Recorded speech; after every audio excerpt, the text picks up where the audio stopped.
네, 안녕하십니까. 또 찾아왔습니다. 365일 치료 42독이죠. 아미랑의 김삼만입니다. 항상 우리 구독자 여러분들 사랑합니다. 네. 사랑 많이 얘기해야 되더라고요. 집에서도 얘기하고 밖에서도 얘기하고. 네.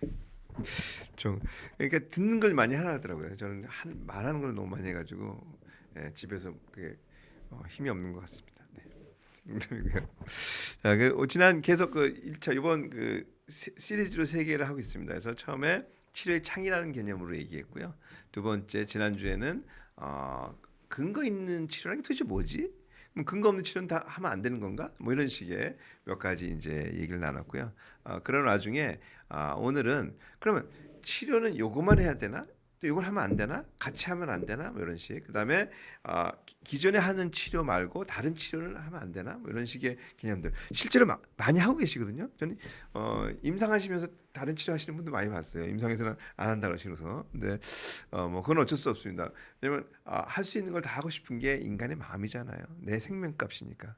임상은 임상이지만 나는 내 생명값으로 살고 죽는 문제인데 암이라는 것은 그러다 보니까 할 수 있는 치료들을 개인적으로도 많이 하시고 그 다음에 보호자들도 많이 찾아보시더라고요. 근데 이제 하다 보니까 너무 많은 치료들을 하고 계셔가지고 50몇 가지 드시는 거에 뭐 여기 다니고 저기 다니고 산에도 갔다 어디 갔다 왔다 갔다 하시더라고요. 그래서 그중에 일부는 뭐 효과가 있을 수 있고 아닐 수 있는데 거기에 이제 조금 근거가 좀 있으면 좋고 그런 거라는 게 단순히 논문만이 아니라 부작용이 거의 없다면 뭐 다 에딩할 수 있는 거죠. 그리고 환자 견딜 수 있다면 그냥 환자가 왔다 갔다 하다가 힘들 수 있겠더라고요. 보호자의 그런 생각 때문에 하고 싶은 욕망 때문에.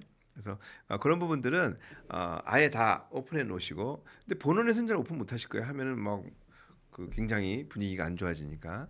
그래서 하여튼 아미랑에 오시면 제가 다 얘기 하시라 그래요. 전체를 다. 왜냐면 알아야지 우리가 좀 이건 하세요? 이건 괜찮아요? 이건 아닌 것 같은데요. 이건 다음에 하세요. 라는 질에서 뭔가 그 치료를 모든 걸 다 하는 게 중요한 건 아니니까요. 그래서 그런 식으로 좀 치료를 갖다가 선별해서 종합적으로 하고 있습니다. 네, 오늘은 통합 치료 한 가지 치료만으로만 되는 건 아니기 때문에 통합 치료에 대한 얘기를 나누도록 하겠습니다. 그러면 먼저 지난번 질문부터 볼게요. 안녕하세요. 저는 3년 전 수술 후 유방암 3기 진단 받았는데 이번에 간에 2cm 재발이 되었다고 하네요. 방사선 치료나 수술을 하자는데 어떤 걸 준비할까요? 라고 얘기하셨습니다. 예, 역시 또 암이랑 로고로 시작하도록 하겠습니다. 네, 암이랑 로고 참 볼 때마다 이쁩니다. 네, 네 맞죠? 일단은 여기서 조금 알아야 될 게 유방암 3기인데 이 유방암도 기수 말고 어, 안에 세부적인 거, 그러니까 호르몬 양성 음성이 되게 중요할 수가 있고요. 그다음에 허투라는 개념, 그러니까 표적 치료제가 있냐 없냐, 또는 이게 세포 분열이 좀 활발한 놈이냐 아니냐, 뭐 키 67이라는 게 있어요. 그래서 이런 세부적인 게 되게 중요합니다. 그래서 그거를 이제 좀 알았으면 좋겠고요. 그다음에 지금 이제 2cm가 확정이 된 건지 모든 검사를 다 통해서 아니면 조금 더 남았는지에 따라 좀 다를 수가 있습니다. 그리고 방사선 치료나 수술을 하자는데 이게 누구 얘기인지 그냥 저기 혈액 종양내과 의사 선생님인지 아니면 방사선 치료나 또는 수술 또 주치의랑 상의를 한 건지 다학제로 이거에 따라 좀 다를 수가 있을 것 같습니다. 먼저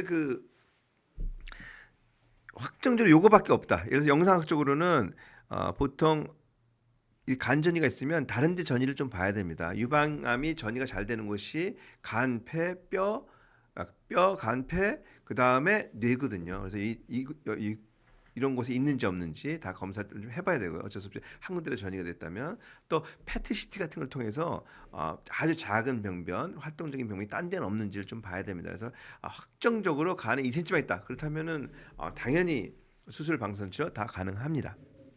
뭐 한 두세 개까지도 방사선 치료가 가능할 수 있습니다. 최근에는 한 다섯 개 미만을 방사선 치료를 해서 할 수 있는 그런 좋은 논문들도 많이 나오고 있습니다. 결과가. 그리고 네. 그래서 또 그 유방암의 타입을 그전 타입이 되게 중요해요. 아까 좀 모두에도 얘기 드렸지만 호르몬 양성 유무도 좀 봐야 되고요. 허투 그다음에 Ki67 여기 이제 암의 증시 속도 같은 지표거든요. 그 이외에 만약에 전신 치료가 필요하다면 이런 나머지 세부 검사들도 좀 해볼 수 있다는 것이요. 그러니까 과거의 것을 이제 봐야 되고요.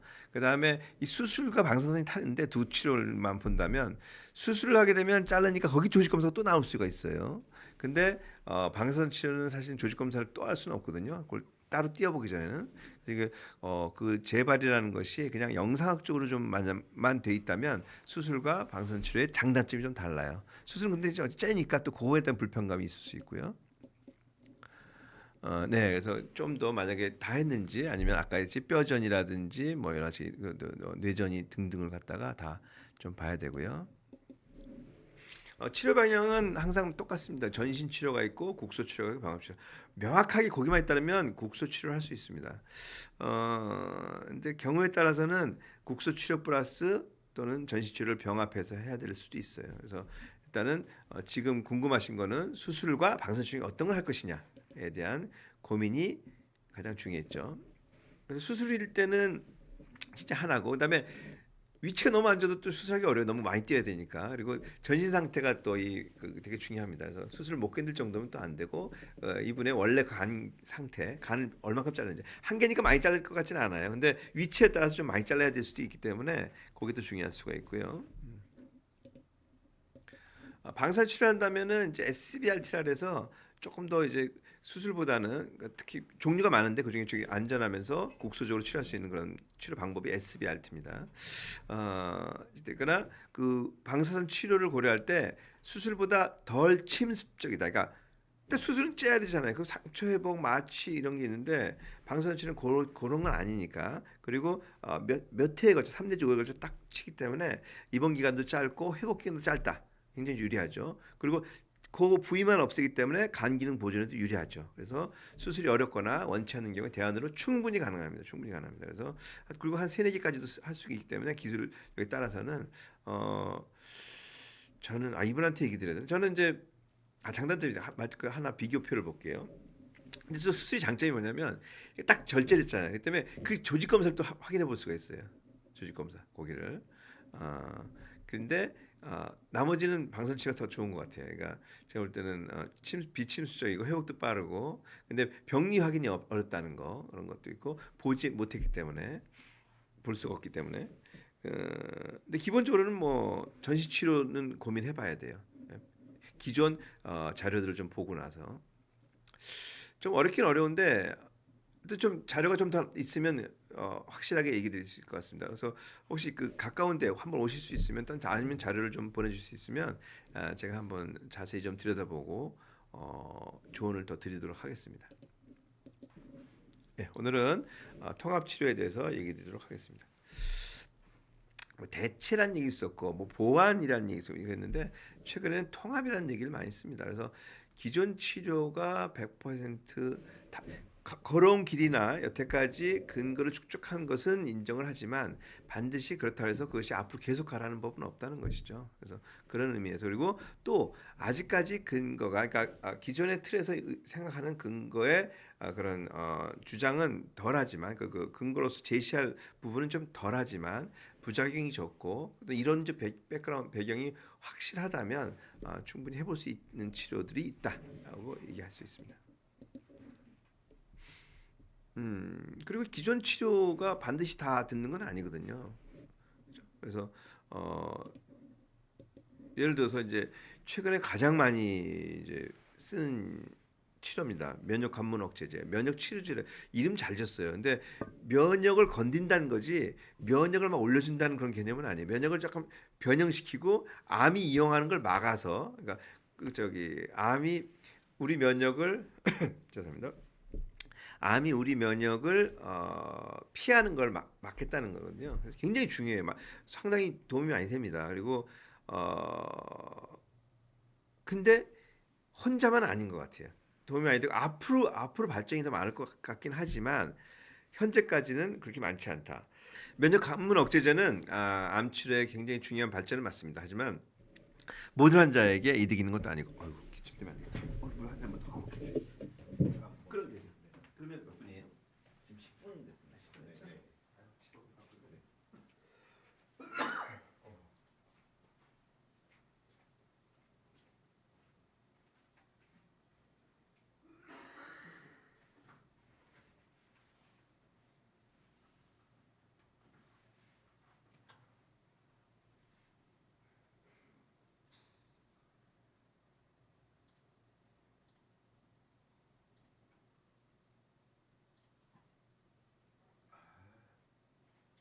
SBRT가 올리고 메타센 많이 써? 네, 많이 씁니다.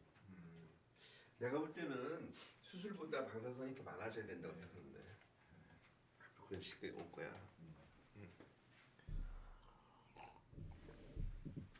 수술은 발전이 없잖아. 로봇하고 뭐 복강경 거만. 근데 방사능은 엄청난 발전을 했거든. 조심할게요. 네, 면역 감염 억제제는 이제 굉장히 중요한 발전은 맞습니다. 하지만 모든 환자에게 엄청난 이득을 준 거는 아직까지는 아니라고 생각합니다. 아주 일부 환자, 뭐 극적으로 막 좋아지고 해서 오랫동안 된 분도 있지만 평균적으로 봤을 때는 반응률이 그렇게 높진 않습니다. 그 암종이라는 얘기가 좀 다르긴 한데 뭐 한 2, 30% 많아야 40%이 정도 선에서 이제 효과를 보고 있고요. 근데 물론 효과라고 하지만 그것이 또 내성이 잘 생깁니다. 그래서 내성이 평균 한 10개월 정도 지나면은 내성이 온다. 그러니까 안 듣고 저 다른 약을 써야 된다는 것이죠. 그리고 부작용이 없지 않고 상당할 수 있습니다. 상당. 그러니까 경우에 따라서는 굉장히 심한 부작용이 나타날 수도 있고요.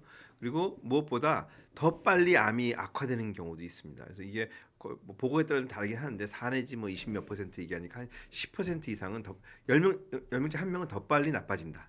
이게 그 좋게 한 건가 하는 그런 의구심을 갖게 되는 부분이 바로 이것입니다.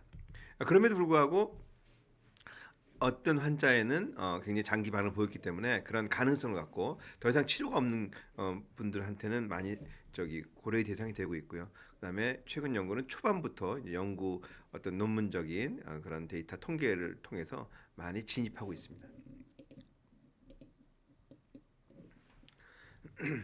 예, 근데 우리 면역이라는 건 쉬운 게 아닙니다. 그래서 굉장히 복잡하고 또 그 종양 내에 있는 그 환경이 또 다르고 그다음에 그 지역의 산소 상태라든지 대사염증 그리고 그 안으로 약물이 들어갈 수 있냐 없냐 이것까지가 다 연관되기 때문에 그래서 최근에는 고압산소 치료라든지 뭐 고주파원료 치료, 대사약물 영양 치료 등 같은 것이 굉장히 이론적으로 의미도 있고 실제적으로 도움을 많이 줄 수 있다라고 알려져 있고요.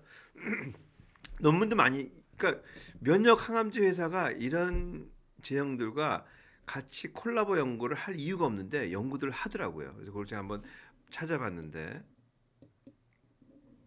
네, 역시 마찬가지로 현실적인 결론은 기저제약도 아니다. 찾아봤는데 지금 제 구글에다가 이제 오늘 서칭한 거예요. 하이퍼서미아가 고주파원료 치료라는 뜻이고요. 그다음에 좀 전에 면역 관문 억제제가 이뮨 체크포인트 인히비터 영어로 읽겠습니다. 이렇게 딱 요거 치고 엔터 쳤더니 A의 기호에 뭐라고 나냐면 고운요법과 면역 체크포인트 억제제의 병용요법은 새롭게 떠오르는 시너지 효과를 내는 암치료 전략. 이는 차가운 보통 종양이 좀 차가운 성질이 많거든요. 그걸 뜨거운 면역 활성 종양으로 전환시켜서 도움을 준다. 면역력 효과 증식시킵니다라고 되어 있고요. 그 기존에는 뭐 침척 증진, 면역 민감화, 면역 세포 사멸 등등에 의한 논문적 근거까지도 지금 나오고 있습니다. 이게 플러스 4라는 건 뭐 몇 개 있다는 뜻이에요. 그래서 이런 식으로 사실 고주파원료 치료가 뭐 특허도 안 되고 독점도 아닌데 괜히 연구해줄 필요가 없거든요. 이것은 면역 관문 억제제 고가고 시장도 너무나 크게 현재 전 세계에서 가장 매출이 높은 약제 중에 약제가 면역 관문 억제제입니다. 현재 전 세계적으로 가장 많이 매출적으로 잡히는 약제가 단일 약이 키트루다라고 되게 유명한 약이죠. 근데 그런 약제들이 왜 특허도 없는 온열 치료와 같이 연구를 했을까? 의심이 듭니다. 그러니까 결국은 보완하려고. 그러니까 그 면역 억제제의 효과도 좀 올려주고 좀 오랫동안 좀 치료가 내성이 안 생기게 해주고 그 다음에 부작용도 좀 줄여주고 이런 목적으로 좀 사용하려고 하는 그런 의도가 있지 않나 생각됩니다. 두 번째는 제가 또 요것도 쳐봤어요. 하이도즈 비타민 C, 그러니까 고용량 비타민 C라는 거예요. 그거하고 똑같이 이뮨 체크포인트 인히비터, 그러니까 면역 관문 억제제 똑같이 썼어요. 그랬더니 역시 여기도 이렇게 나요. 고용량 정맥 비타민 C는 면역 체크포인트 억제제 유망한 보조 역할을 하며 내성을 역전시키고 내성이 문제였잖아요. 역전시키고 항균형 면역 반응을 강화할 가능성이 있습니다라고 해서 또 역시 마찬가지로 주요 연구들이 뭐 꽤 많아요. 이 뒤에 쭉 더 있어요. 시너지 있고 내성 극복하고 메커니즘까지 연구를 하고 있습니다. 이 정도로 비타민 C 독점 안 되거든요. 근데 왜 할까? 의도는 당연하죠. 면역 체크포인트 더 매치 나야 되니까. 그리고 약점 효과가 많지 않고 내성이 잘 생기고 부작용이 있는 거. 요걸 갖다가 이제 본인들의 특허는 아니지만 이제 이런 걸 통해서 이제 계속 하는 이것만 해도 굉장히 많이 연구 많이 해요. 워낙 시장이 커서. 이제 사이먼 시라버도 쳐봤어요. 또 역시 마찬가지. 뭐 계속 쳐보면 저희 암이랑 사는 치료가 다 면역 항암제하고 연구를 많이 돼 있더라고요. 근데 면역 항암제를 위한 연구지 뭐 나머지를 위한 연구는 아닌 것 같습니다. 자, 그래서 한 가지 치료로 다 된다? 그게 아니라는 거죠. 아까 얘기했듯이 그 세계적으로 그렇게 많이 팔리는 약인데 약점이 많은 거예요. 효과적인 면도 있지만 내성적인 면, 또 부작용적인 면 이런 것들이 있단 말이에요. 그래서 그다음에 그런 것들을 어떻게 할까? 그래서 아까 좀 전에 것처럼 여러 가지 치료 방법들을 같이 할 수 있다는 것이죠. 그래서 이것은 암이 단순하지 않기 때문에 암은 이제 하나의 질병을 보지 않습니다. 그리고 또 종양 이질성이라 해서 암이 뭐 한 1cm, 2cm 있으면 그 안에 그 성질이 다 다른 거예요. 우리가 이런 얘기, 그러니까 어떤 영토가 있으면 옛날에 뭐 삼국 시대 이럴 때 영토 내에 다 그 산적들이 다르고 또 토가 다르듯이 다 달라요 성질이. 더 성질이 더 고약한 놈, 유순한 놈, 종족이 다르듯이 그런 식이에요. 그래서 작은 종양 덩어리 안에도 이런 식으로 그러다 보니까 하나의 그 치료가 다 듣지 않는다는 거예요. 특히 약물인 경우엔 더더군다나. 그래서 동일 종양 내에서도 세포 성질이 다르다는 것이 또 암의 본질이고요. 이건 제가 과거에 했던 14가지 아마 제가 심혈을 기울여서 했던 거예요. 암의 특징이 이렇게 많은데 알려진 것만 해도 이걸 다 어떻게 한두 가지 약제로 하겠어요. 이 한 가지 하나마다 약제들이 다 다르거든요. 일단 암이 성질이 다 다르고 안에 성질이 다양하고 그렇게 또 변해요. 거기다가 또 그것도 모자라서 치료하는 중에 저기 자기네 본질을 바꿔버려요. 그리고 치료에 적응해요. 처음엔 맞아서 좀 죽어가. 그러니까 암이 처음에 치료하면은 뭐 5cm였다가 3cm 줄었어요. 2cm 이런 얘기 듣다가 나중에 봤더니 다시 늘어난단 말이에요. 그러니까 계속 치료에 줄어들다가 적응하는 그런 게 있을 수 있고요. 그리고 하나로 치료하려면 세게 써야 돼요. 세게 써야 되는데 세게 쓰면 부작용이 심하거든요. 그러면 아주 옛날에 처음에 항암제 나왔던 한 100년 전으로 돌아가면은 그때는 한 가지 약을 썼어요. 그랬더니 암도 죽는데 사람도 같이 죽더란 말이에요. 그래서 이거 아니구나 해서 두세 가지 약을 쓰는 거죠. 이거 췌장암이 제일 대표적이에요. 제가 제일 환자가 많아서 얘기하는데 이 췌장암 표준 치료제 조합이 보통 첫 번째는 이 두 가지예요. 폴피리녹스라는 거하고 제마. 그래서 그 약제를 써서 이제 제마, 폴피리녹스 이렇게 하는데 폴피리녹스는 네 가지 약제를 쓰는 거고요. 제마는 두 가지 약제 쓰는 거예요. 예를 들어서 제미스타빈의 객관적 반응률은 10% 조금 언저리예요. 근데 이렇게 두 가지 쓰면 20% 넘어요. 두 배고 또 용량을 조금 줄일 수 있기 때문에 부작용을 줄일 수 있다. 그러니까 효과는 올려주고 부작용을 줄여준다. 효과를 어떻게 줄이냐? 암의 성질이 다른 성질을 다 이용하기 때문에. 그렇죠? 효과의 한계를 극복하는 거고 내성의 문제, 부작용의 문제 여기 다 조합 치료. 특히 항암에서 더 조합을 치료합니다. 그래서 보시다시피 실제 임상에서 보면은 처음 치료하면 좀 효과가 있는데 그러고 나서는 몇 달 내에 이제 반응이 감소하고 그 다음에 내성이 생기듯이 새로운 병변 전이가 발생하고 그러는 거죠. 그래서 이거는 암의 상당히 특징 때문이다. 그렇기 때문에 병용 치료가 필요하다. 아까 객관적 반응률이 이렇게 떨어지는 거죠. 단독 10%, 병용액들이 좀 올라가더라. 그래도 20, 30%예요. 항암제 내성도 문제예요. 항암제만은 내성은 거의 본질적으로 갖고 있다라고 보시면 돼요. 물론 아주 잘 들어서 그런 치료의 창을 잘 우리가 해서 관해가 되는 분도 있지만 이런 내성이 잘 생기는 것은 이질성도 있고 그 다음에 스스로 변하는 능력 때문에 그렇습니다. 그래서 이제 치료, 그러니까 항암제에서도 이렇게 조합이 필요하지만 치료의 조합도 필요해요. 그래서 수술과 항암, 수술과 방사선, 뭐 항암과 방사선 뭐 이런 식으로 여러 가지 치료 조합해서 이제 하고 있습니다. 그러니까 하나만은 부족하다는 것이죠. 과거에는 수술만 해도 돼 끝나 이렇게 얘기한 적도 있고 아니야 방사선 치료 항암이면 다야 이렇게 했지만 최근에는 다학제라는 그런 걸 통해서 실제로 종합병원에서 다양한 그 치료들을 조합해서 하고 있습니다. 그리고 방식도 수술 전에 항암을 통해서 줄여서 수술을 좀 적게 하는 경우도 있고요. 직장암 같은 경우는 장루가 필요했던 암이었는데 장루를 안 하게 항암제를 통해서 줄여서 장루 안 하고 수술하게 하는 것 등등 해서 다양한 치료 조합이 있습니다. 그래서 그런 것은 이제 그 의료진과 잘 맡겨놓으시고 상의하시면 되고요. 그래서 결론적으로 얘기하면 치료는 전쟁이 아니라 전략이라고 보시면 됩니다. 그래서 한 번에 끝나는 게 아니기 때문에 굉장히 순차적으로 단계별로 접근해야 되고요. 그래서 아주 작다면 완전 관해를 목적으로 해서 수술이나 방사선 그리고 필요하다면은 병행 치료를 하지만 만약에 수술이 불가능하다면 뭐 용적 감소를 통해서 특히 난소암 같은 경우가 그렇습니다. 그래서 필요한 눈에 보이는 건 다 떼어내는 그런 치료를 하는데요. 통하고 남은 것은 이제 항암제를 통해서 이제 억제한다든지 재발 방지 또 수술 전후에 항암을 먼저 하거나 또 수술 후에 재발 방지를 위해서 후항암을 한다든지 뭐 이런 것들 경우에 따라서는 꽤 오래전에 처음에 썼던 항암제를 다시 쓸 수도 있어요. 그 이유는 암세포가 바뀌었기 때문에 처음에 잘 들었다가 그다음에 내성이 생겼다가 뭐 다시 여러 가지 치료를 했는데 다시 또 내성이 생긴 거예요. 그랬는데 아주 옛날 처음에 들었던 걸 다시 내성이 생겼던 걸 다시 썼는데 듣는 경우가 있단 말이에요. 그 이유는 암이 바뀌다가 다시 또 첫 번째 항암제에 듣는 그런 형태로 바뀌었다는 것이죠. 그래서 그런 식으로 우리가 암이라는 것이 계속 진화하지만 또 항암제는 꼭 길목에서 지키고 있다가 또 쓸 수도 있다. 그리고 방사선과 항암을 동시에 하는 치료도 충분히 가능하다. 그래서 여러 가지 개인 맞춤형 설계가 필요하다는 것이고요. 근데 이제 이런 표준 치료만이 다가 아니라는 것이죠. 실제로 암이랑에서 하는 많은 치료 환자들은 암이랑 치료와 그런 그 기존의 치료들을 병합해서 상당히 많은 효과를 보고 있습니다.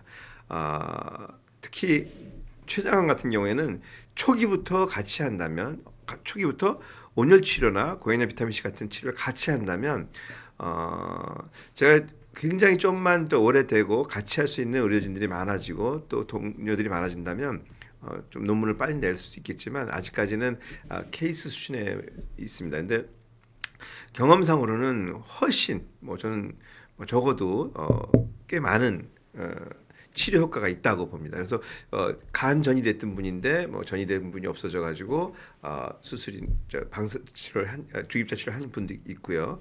그 다음에 수술비가 떨어져서 수술하는 분도 있고 했는데 그런 분들이 상당히 특히 초기부터 했을 때 꽤 제가 느끼기에 많은 확률이 있는 것 같습니다. 그리고 무엇보다 환자분들이 잘 견디세요. 이렇게 여러 가지 그냥 그것만 치료하는 게 아니라 항암 부작용 치료 못 드시면 괜찮다래요. 제가 케어포트에서 먹을 수 있는 그 영양제 충분히 드리고 또 일주일에 2번 정도는 필요한 또 다른 영양제도 좀 첨가해 드리거든요.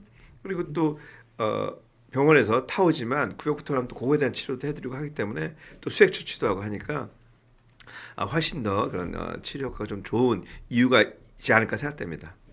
그래서 그런 이것저것 다 그러니까 목적 있는 조합을 하는 거죠. 항암과 고주파원열 치료는 너무나도 논문이 많습니다. 그 항암을 하는 동안에 항암제가 암으로 가야 되는데 암으로 안 갈 수가 있기 때문에 그리고 열을 받게 되면 항암제 또 역시 혈관 확장을 통해서 그걸로 항암제가 더 들어갈 가능성이 높습니다. 그래서 항암제가 암 조직을 더 잘 침투되게 해주는 효과가 있고요. 열 자체로 인한 암세포 사멸 효과도 있고 이게 병합이 되면서 더 좋은 결과가 있지 않나 생각을 하고요.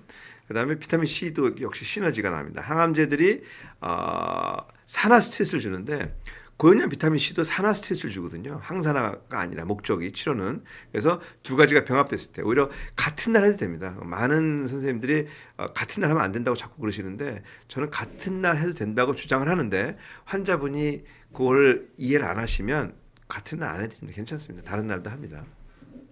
방사선 치료와 고주파원 치료는 너무나도 많은 데이터가 있습니다. 이건 이제 57일 했던 학회고요. 요거는 이제 3월 25일 날 나왔던 해운대 백병원이라는 곳에서 방사선 조항과 팀이 췌장암 치료 효과 높이는 기전 찾다고 하시면서 그 온열 치료와 방사를 통해서 치료 효과 높여진 기전을 이제 얘기해 주셨습니다. 논문으로. 그래서 연구팀이 이제 그거를 발표하셨는데요. 너무 고무적이고요. 이제는 작년에도 또 우리 그 서울 성모병원의 장홍석 교수팀이 또 그동안에 결과 발표하시는데 굉장히 좋은 결과가 나왔었습니다. 근데 점점점 이렇게 방사선 치료와 그 온열 치료가 서로 도움을 줄 수 있는 치료가 있다는 것들이 나오고 있는데요. 굉장히 자부심이 생깁니다. 제가 수년 전부터 있다고 이렇게 먼저 주장하면서 많이 해왔는데 그 전에 물론 데이터는 좀 있었지만 이제는 대학이나 그런 대학병원에서도 이런 것들을 발표해 주셔서 너무 감사하고 저 혼자만이 아니라는 생각을 하니까 너무나도 마음이 뿌듯합니다. 암 환자가 고민해야 지점이라고 제가 얘기를 했는데요. 선택지를 넓히자.